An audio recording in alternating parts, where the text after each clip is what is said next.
and ask us if we, would be willing to take part. No problem. Supposedly we're supposed to make a presentation. I was talking to Bill yesterday. Like, what exactly are we supposed to be talking about? Because I have no clue.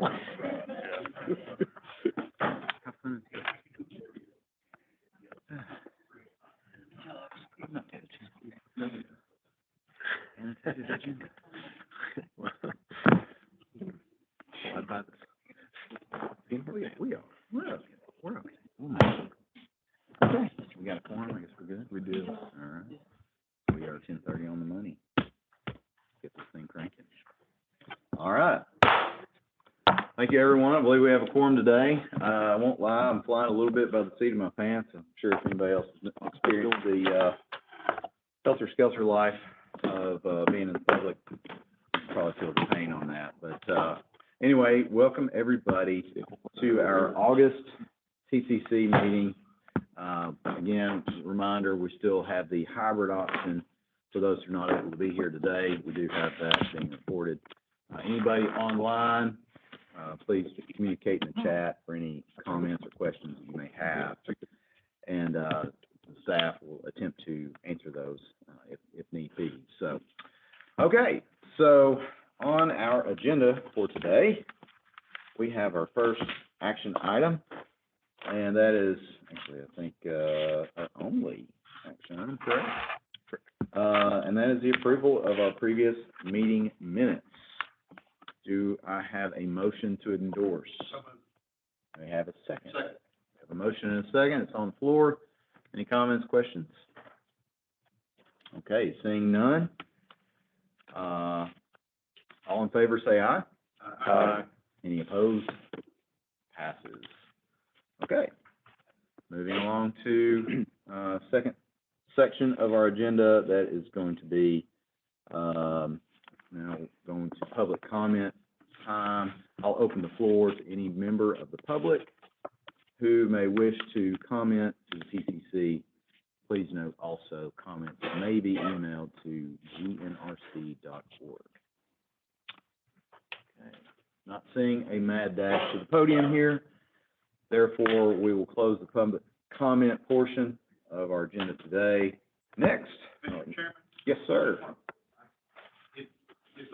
I don't see the public comment, and we normally do it, that's no question. Correct. It's not on the agenda, we wanted to point that out, that we probably need that on the agenda for FHWA and FTA requirements. Yes, and I think with it being a portion of the official record, I think we've done our duty there. We just have to amend the minutes for next month. We got a note of that, Sean. Okay. Yeah, we've made note of that. Okay, good. Thank you very much. Okay, now moving on to informational items for today. We have 3 informational items. For the first one, amendments to the FY 2020-2023 TIP. I'll pass it on to Anna. Thank you, Mr. Chair. 2 proposed amendments to run by you guys today.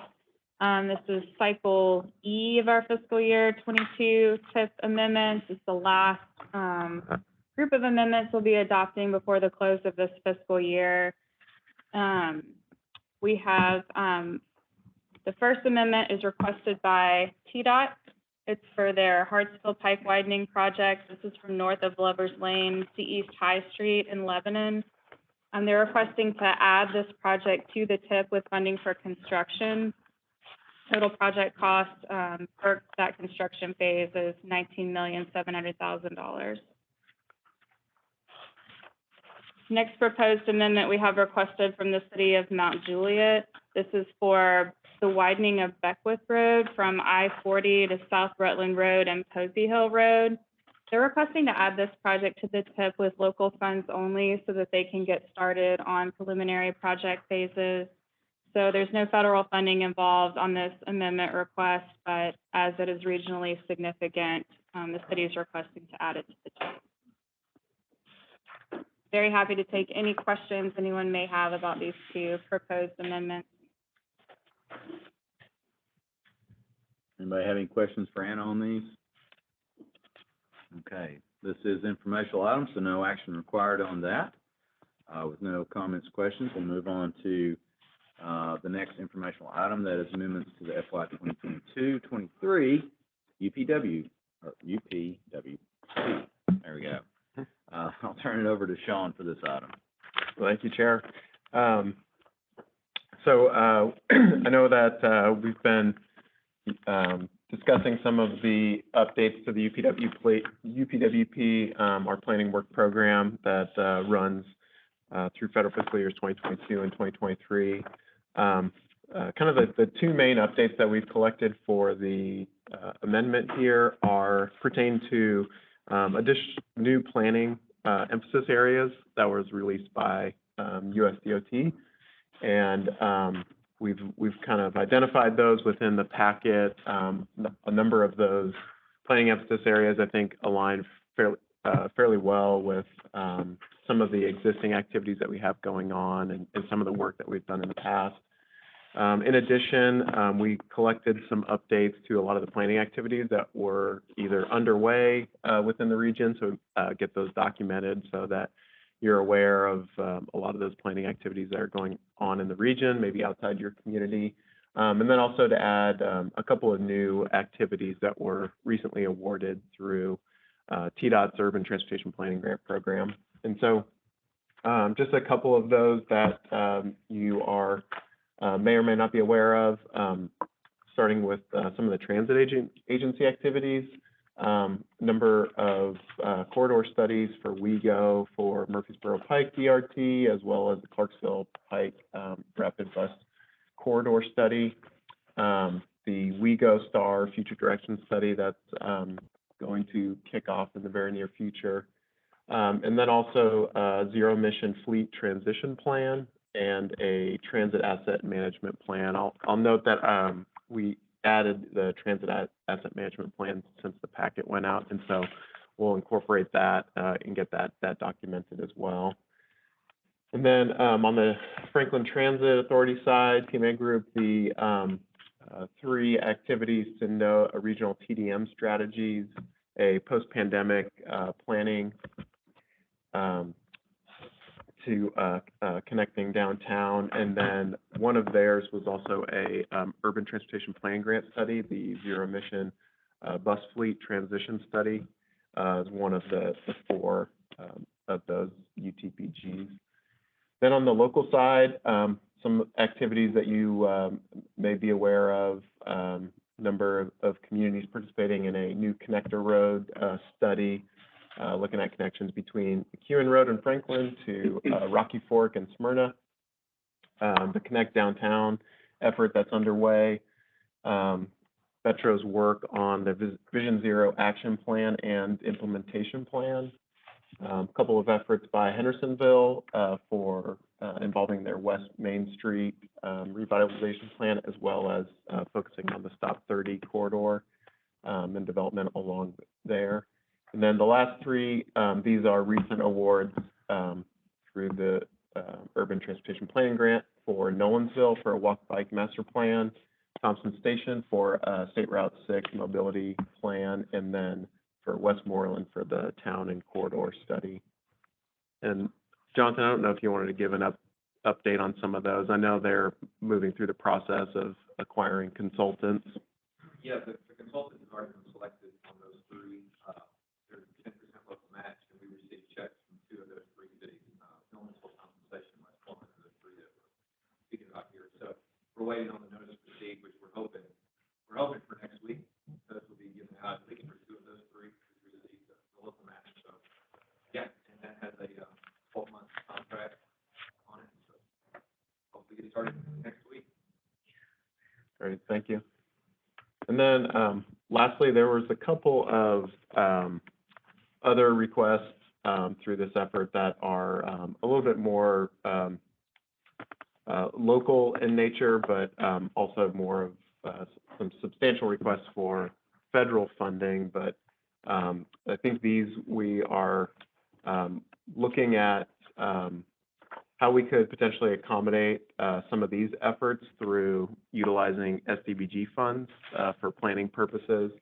I know we haven't done it as much, but other MPOs have tapped into SDBG funds to support local planning activities. And so I think if we're able to carve out SDBG funding for planning within the TIP, that we would then be able to consider these through a subsequent call for projects. So that's all we have for the focus of this amendment. We will have a public review and comment period before going to the Transportation Policy Board on August 17th for adoption. Happy to answer any questions or comments. Any questions for Sean from the committee? All right. Seeing none, thank you, Sean. Now, I think I we're... did have one question. Yes, sir. New road, next Smyrna, Bill Franklin. So this alignment goes south of Nolensville, this would be 2 counties, and that therefore it would be qualified for a essentially regional system. This effort is actually being funded locally, and I think there's other people in the room that are more qualified to speak to it, but looking at a couple of different alignments within that corridor.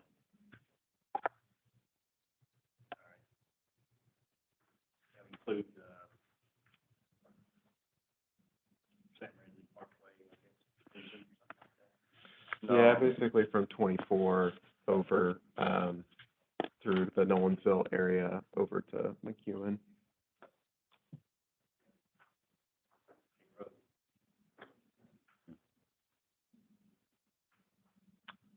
Any other questions, comments?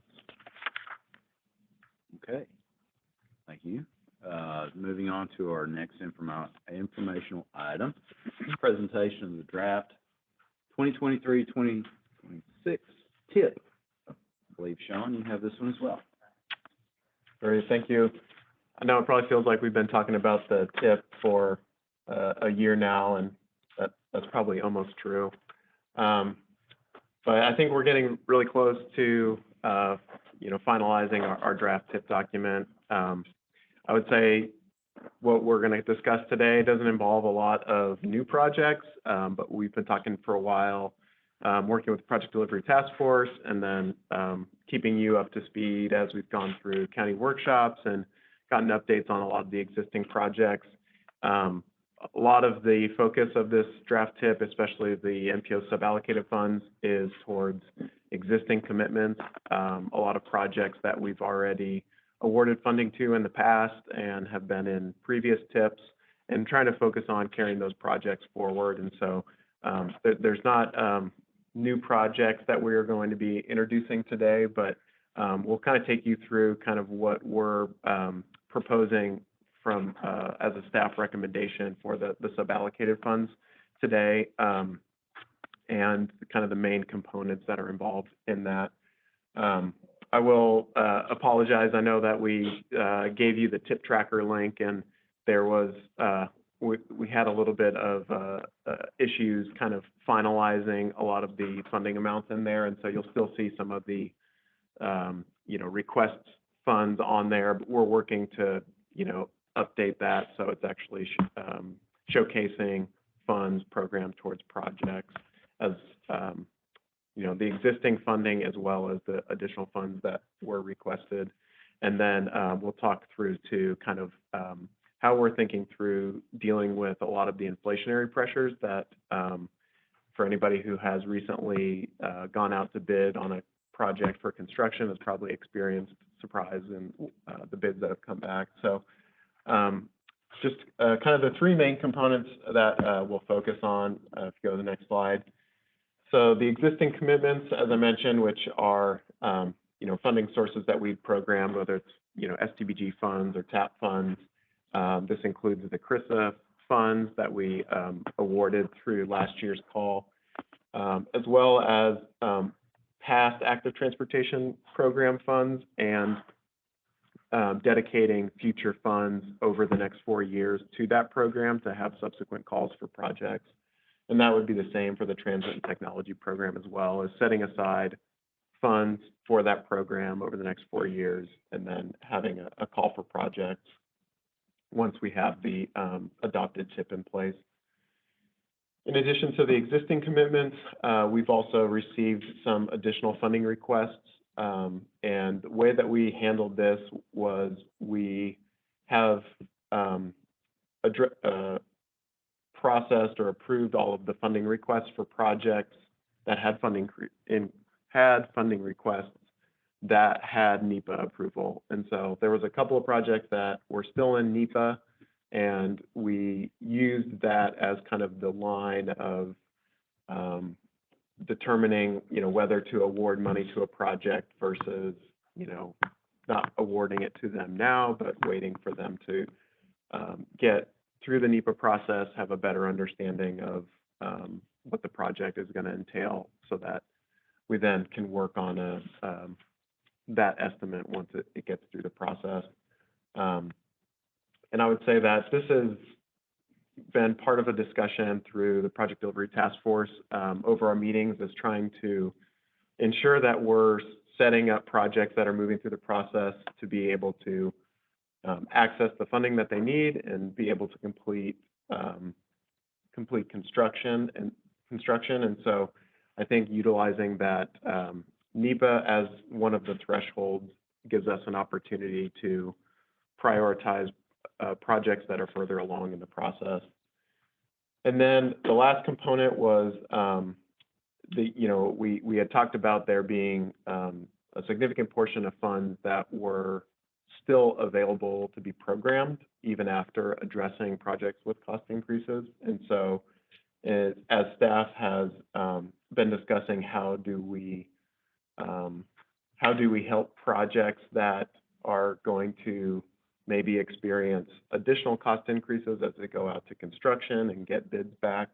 We want to make sure that that's not kind of dead-ending the project and stalling it out. And so trying to anticipate some of those cost increases that might come up. And so what we're proposing is to set aside the remaining funds really in like a construction reserve that can serve as a contingency for projects as they move forward. And we can go into a little bit detail about how we kind of came up with some of these numbers, but the reserve funds would be able to be accessed for right-of-way and construction, similar to the way that our reserve pot works right now.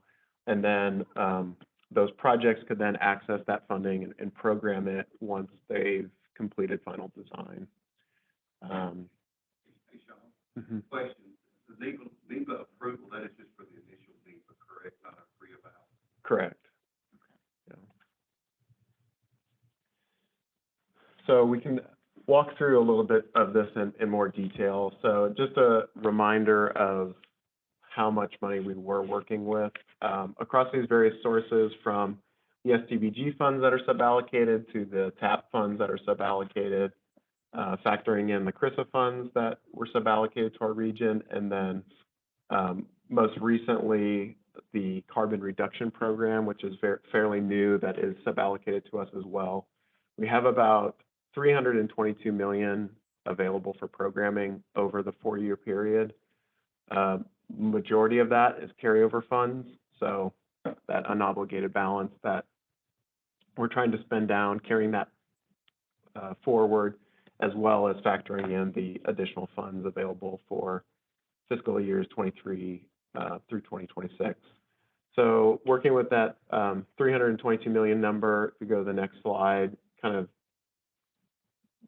working through, okay, how much of that is then going towards existing commitments, which is about $190 million. And then based on the funding requests that we've processed, that would be another $42.9 million. And then that leaves about $65.5 million for these reserve funds. And that's across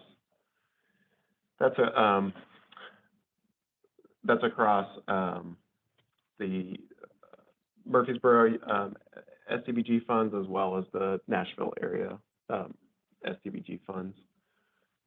And then Also, kind of taking out of that the carbon reduction program, we haven't programmed any money through this.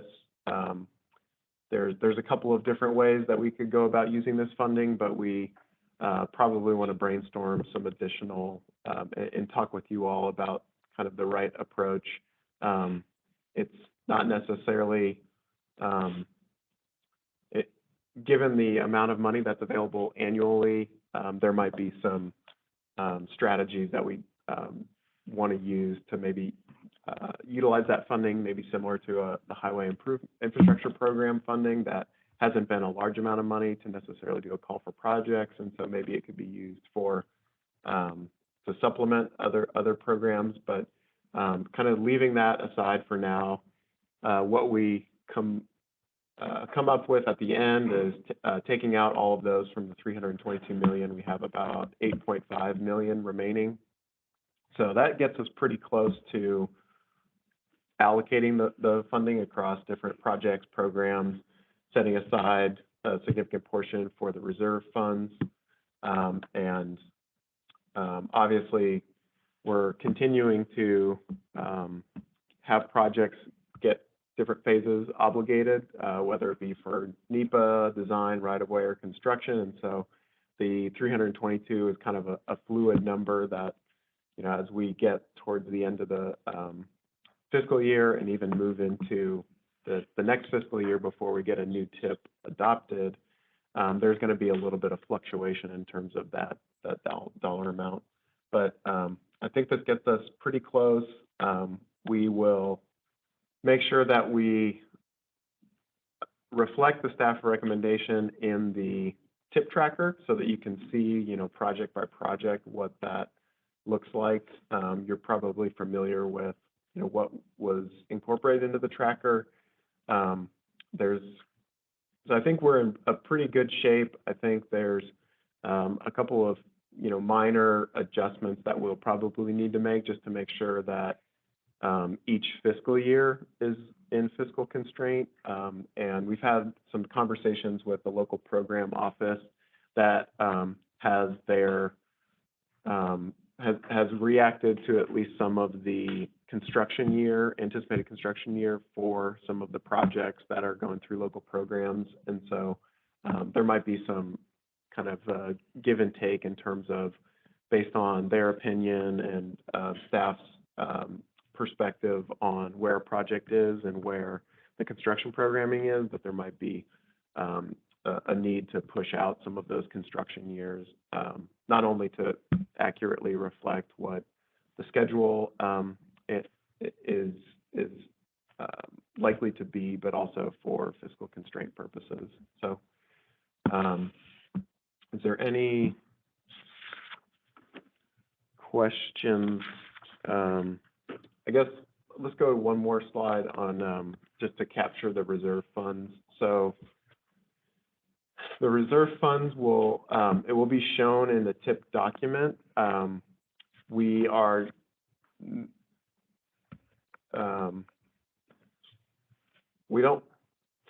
so the way that the reserve funds we want this to work is that it's available on a first come first served basis.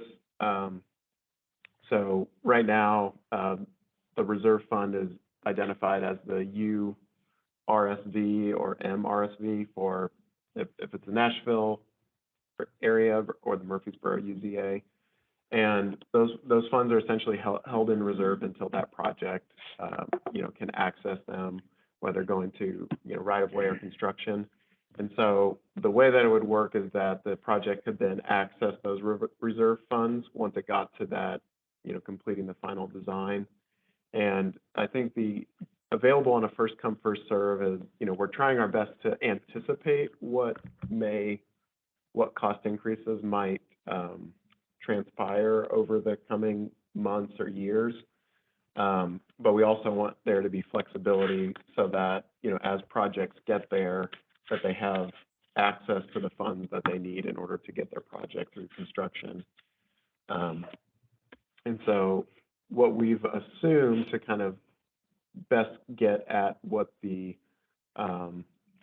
contingency or reserve funds might need to be is kind of looking out projects that are programmed in or anticipating construction in 2023, we've assumed 25% contingency on the construction of that for 2023. We've inflated that out to 35% for 2024, and then 45% for projects with construction in 2025 or 2026. So I know those numbers probably sound a little high, but you know, in a lot of recent projects that have gone out to bid, we've seen 25 to 40% pretty consistently. So you know, a lot of these were utilized in order to, you know, anticipate what we may see so that we're better positioned for, you know, success in delivering projects as projects get there to that phase of work. Question about that, was that based on the initial cost estimate when the project was first conceived or after construction plans were completed? These are based on the latest figures that we got from folks, you know, since January. There's been, I know we collected a lot of information at the beginning of the year in January and February. We've gotten a couple of updates here and there from folks as they've gotten, you know, updated cost estimates from their consultants. But generally, for the most part, whatever was submitted earlier on this year is what we've been using. So, for example, project we just talked about, we're having, it's called Highway 141 project. So, it's shown as a $19.7 million construction. And elevate that to 25%. So we just applied this to the local projects. We didn't apply any reserves to the TDOT projects. We'll be committing sub-allocated funds to the TDOT Well, I project. just think that Yeah. probably should pick that from Mount Juliet project.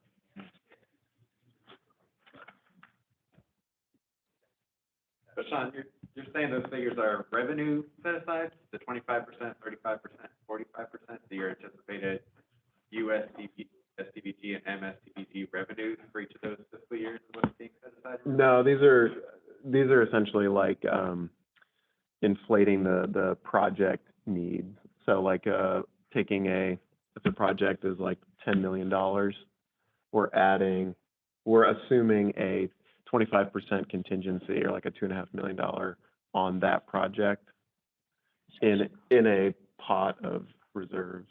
Yeah.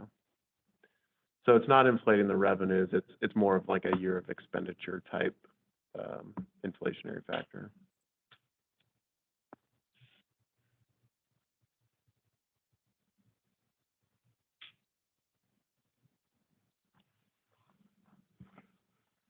Any thoughts, questions, concerns?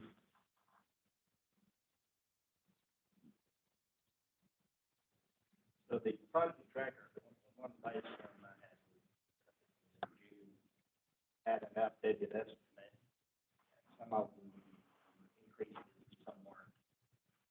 So this is gonna be revised, I guess, to reflect the percentages shown here. Yeah, so we'll factor in these,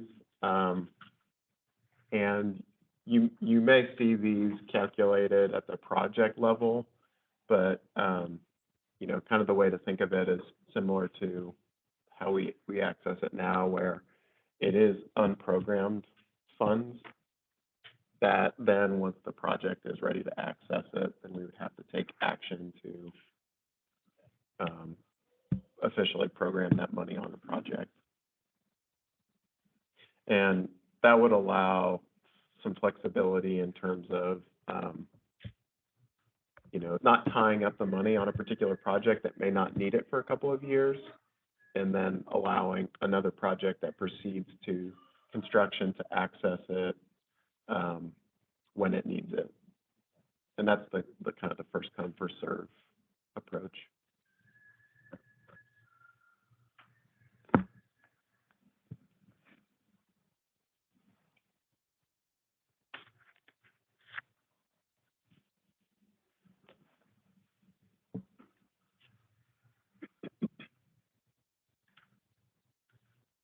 questions on this part?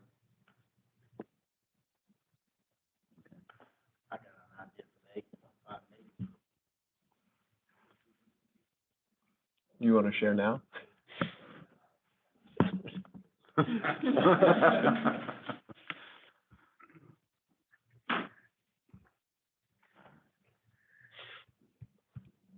Well, I'll turn it over to Anna to just quickly run through kind of the other pots of funding that make up the TIP. So we've talked about the suballocated, and Anna's going to talk about the statewide pot and the transit.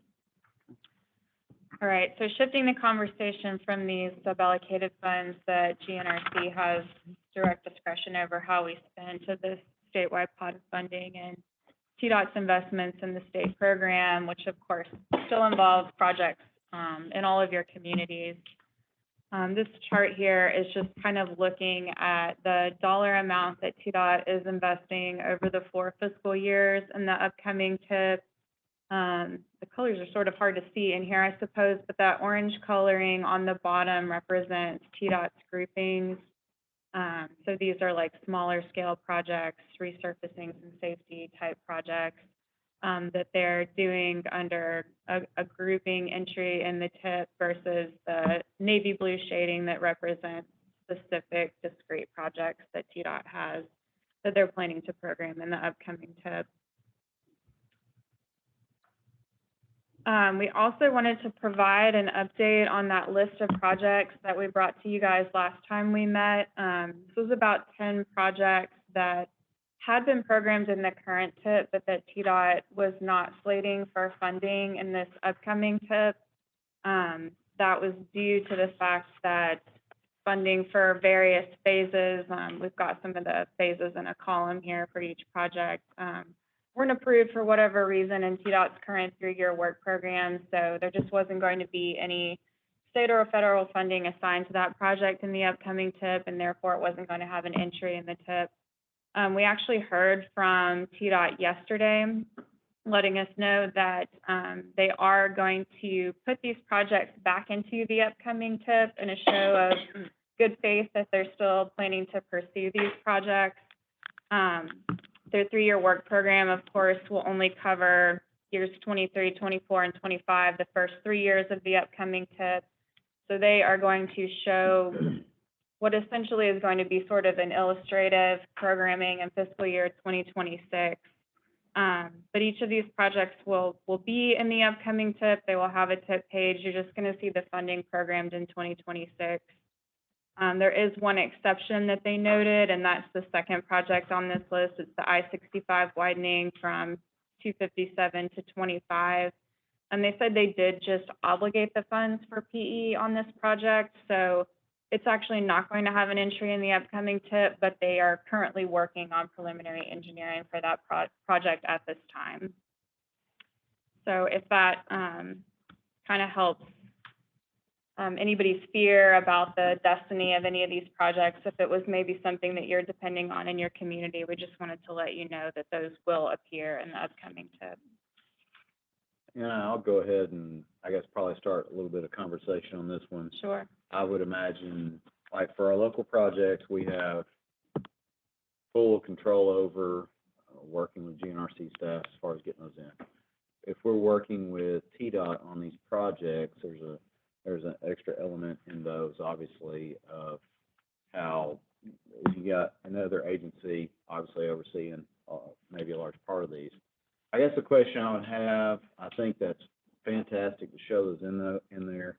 If anybody was at the last, which one was that, the policy board meeting, there was some, I guess I'd say some spirited discussion on the projects and whether or not they were in the TIP. And so I would imagine this is going to probably get the highest amount of scrutiny out of this upcoming TIP. And I would say probably the biggest part of it will be if there is a phase that you're getting to and you're done and you're sitting there waiting for funding, I would make the statement that we need to really take a look. we do not need a project sitting on the shelf if we're just gonna be going through design or right-of-way or utilities. I know right-of-way and utilities can be very expensive, but typically they're a drop in the bucket to the construction costs. I know it's our local priority, get everything designed, buy all the right-of-way, move all the utilities. That's what we're doing right now. And then we'll worry about construction money when we get there. I'm okay with letting projects sit on the shelf if I'm waiting on construction money. But if we can get all the other aspects out of the way, and we've talked about this with our task force, I do not want to see any federal projects sitting there waiting for money just to go do some right-of-way or do final design. I think we're perpetuating the problem if that happens. That would be the only statement I would say for any of these that might hit the 2026.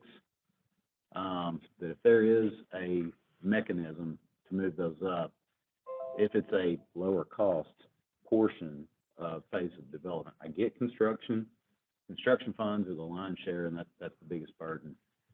But I would like to see us get to a place where we get all these shovel ready again.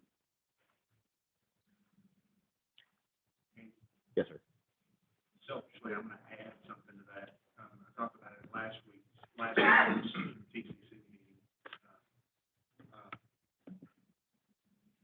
Some of those, as soon as you get out of, for instance, Lincoln Road, as soon as you get out of NEPA on that stretch, and you start in on right-of-way construction, for that stretch, people are gonna be immediately screaming about the next segment, which is from Bender's Ferry to Highway 109, to our local elected officials in particular. It would be nice if they could go on and expand, for instance, that one to include an NEPA evaluation of the entire bottleneck segment, and then possibly phase out, right away and design. And I understand you still got a limited amount of money for design and right away acquisition and construction, all the way down. So it'd be nice if we could at least, get the whole, if there's a bottleneck section like that, the whole thing environmentally studied, and get that out of the way so that you're ready to move to the next steps, and maybe, as you were stating, sort of trying to get all the way up to, well, if the locals take on doing funding design, or funding some additional right-of-way accident, whatever, that we get to that point quicker. Great.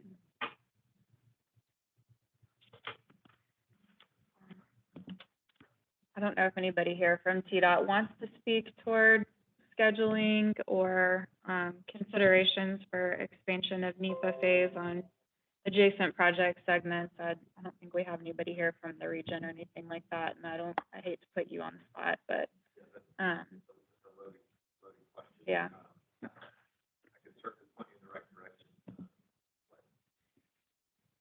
But it's quite the ask. So I totally understand it. But, yeah, let's conversate after this. That in and of itself is improve that project. If we get questions all the time, can we not have this project? Is this one? No, it's not that I don't want that I project. know you want more. Yes. It's not me, it's our constituents. I completely hear that. I'm not obviously the person who said yes or no, but, it might be a tough path. I will point in the right direction. I guess my point on it, so we've talked about the reserve from the local programs project, the locally managed project process, which I think is well covered. I think that's fantastic, and I think if we're sitting there, in any spot, that for those, I think that we've got a good handle on. I think that's been well demonstrated. So I think that's great. I guess my take on it is having something of a similar like, I know Paul Deggs has mentioned before about having some money available if you enter into a phase and it's mid-year cycle and you're ready to move on to the next phase. There's some mechanisms I know that are there. I think it's just if we knew there was a demonstration of that, some way to get it to the next phase.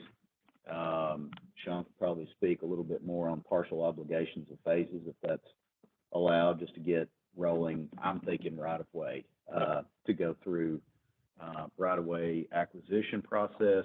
You've got to do title searches, you've got to go through appraisals, You gotta do the review appraisals. You're months into the job, you're 6 months into the job before you're spending any serious cash. That's one of your clear breaks is between right of way and construction. You can get caught up for years in right of way with all your condemnations if necessary, and that's where your big break in dollars is gonna be always, is between construction, which is gonna elevate every year that you're caught in right of way. And I get PDOT's reluctance, or anybody's reluctance, to go ahead and do NEPA early on a project, but it may stretch out for 15 years before you ever get to construction, because you get caught up into everybody's opinion on design. You get caught into, well, you don't want to buy my family farm, I don't want you to split my family farm, or there's a snail darter in this creek, or there's a dodo bird we never knew existed here because we don't want you to cut through my family farm, or there's, there could be legitimate issues there, or somebody's using an issue for some other reason. I think not having the NEPA, because we know the NEPA is gonna not expire, because I've been told they don't expire, they just go to the wayside and have to be reevaluated because of newer requirements. Been told that multiple times, don't say they expire, don't say they expire. So they don't expire, but that's one of the things I've been told is why they don't want to do the NEPA early on, if there's not a commitment to go all the way through with construction, because again, you're just gonna have to keep redoing that process. And if there's many years, you're just gonna spend all that money over again. And I can tell you from a Franklin aspect, we actually have gone through design. The design sat stagnant on a shelf for so long that we've gone back through and completely redesigned it because a new elected body came in, or enough new elected officials came in that said, well, we don't want to do it that way. We weren't here when that decision was made, and it sat on the shelf for this long. We want to do it our way, so we come in and design it a different way. I've been involved in those projects. So I can see the reluctance from a state or federal level to keep spending money doing it that way. But I think if there's a clear want and a need to get something to right of way, where there's a clear stopping point saying, hey, yeah, we know we don't have $100 million to spend on the project now, but maybe we can scrounge up $10 million to get to right of way.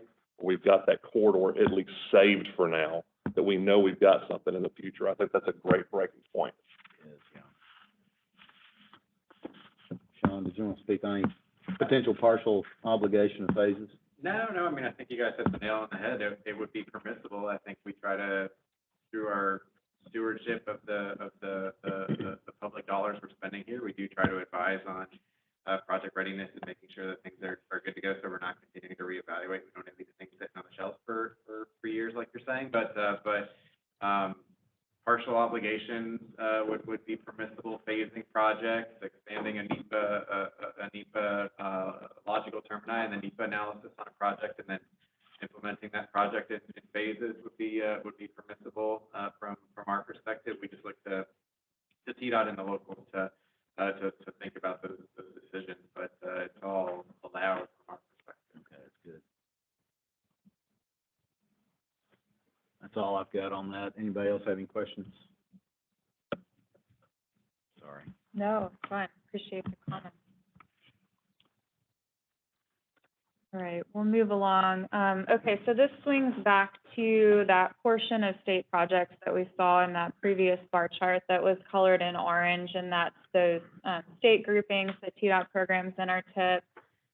These are the three groupings that they program. So there's NHPP, which allocates funding to maintain pavement and bridge condition on interstates. That's a National Highway Performance Program. There's the statewide STBG pot of money that allocates funding to maintain pavement and bridge condition on state routes. So very similar to the NHPP. There's the HSIP, the Highway Safety Improvement Program, which allocates funding to improve safety at high crash locations.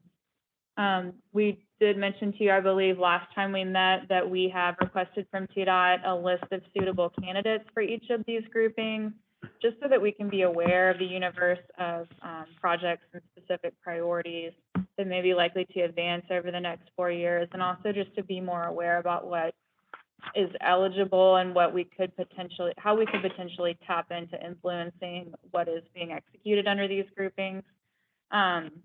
We have not gotten a response yet on that request, but just wanted to note again that that is out there. So as an example, if you'll flip to the next slide. So this is a screenshot. I know it's kind of hard to see because we're looking at pretty much the whole region here, but there are red dots kind of scattered across this map. This information is from the state of Tennessee's Strategic Technology Solutions website, and this is from their GIS server information. So The red dots represent pavement across the region that's in poor or fair condition. So, theoretically, these are areas that can maybe be serviced through projects under these groupings. And then if you'll, the next one. And this similarly represents bridges that are in poor or critical condition.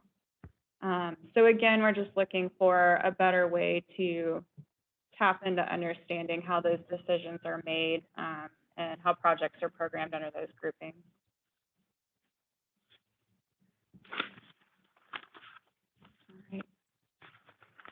All right, we'll move along to a quick recap of the transit programming priorities in the region. This chart is a snapshot of the projection of transit revenue over the course of the upcoming TIP.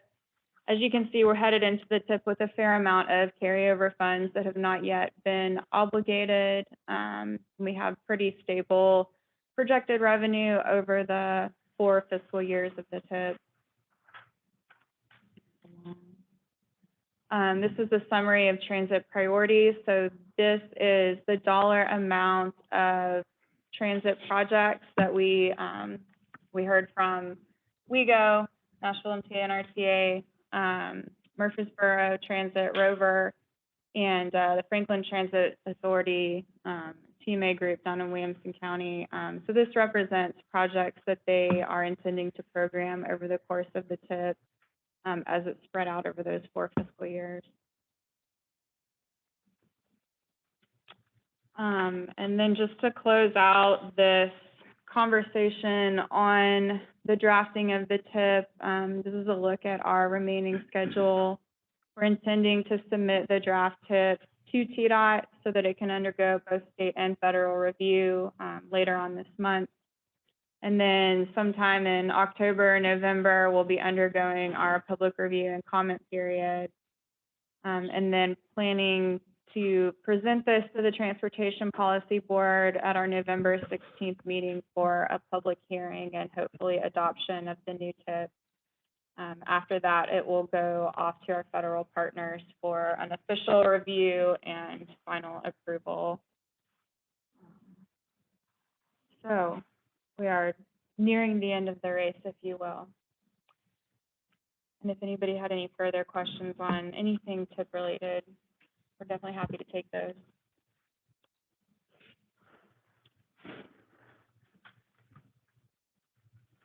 All the projects, particularly the ones that are in the current TIP that are carrying over, going to be listed project tracker, right?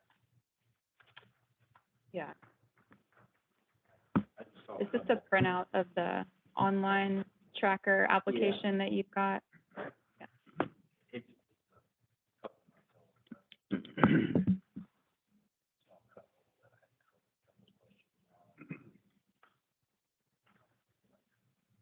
Sure, yeah. Any other questions? Questions for staff? Okay. Thank you all very much. That's a very large undertaking. Next, we'll move on to our report section of the agenda. We'll start off with Federal Highway report. Sean Fentyke. Sure. So, a few items to report on the funding side and the bipartisan infrastructure law. I previously mentioned our Safe Streets and Roads for All discretionary grant program is still open, and that call for applications is going to close on September 15th. So, would encourage everyone to be looking at that opportunity. Any ways that funding can be used to advance safety priorities for your area. Our Reconnecting Communities discretionary grant program is currently open. So this is $195 million in FY22 for projects designed to address areas where transportation investments have divided communities and look for opportunities to bring these neighborhoods back together. And so this is again another discretionary grant opportunity that's going to close on October 13th. And then recently FHWA issued guidance on the new PROTECT program. So this is our resilience focused program. $158 million is going to be available to Tennessee by formula. Oh yeah, final's nice. 22. This will be for both planning and capital improvement to address resiliency of our infrastructure, help to address impacts of natural climate change and natural disasters and things of that nature. So we will be happy to assist Final with is a any, nicer with anything option. there, getting that funding program and get that put onto projects. Again, that funding has been released, $158 million in FY22 for Tennessee. An update item, probably Jonathan, maybe you were going to mention this, but TDOT has submitted their National Electric Is it? Vehicle Infrastructure Deployment Plan to FHWA for approval. It's So in that the was due diggers on on the August R. 1st, and so we've got that document in our office for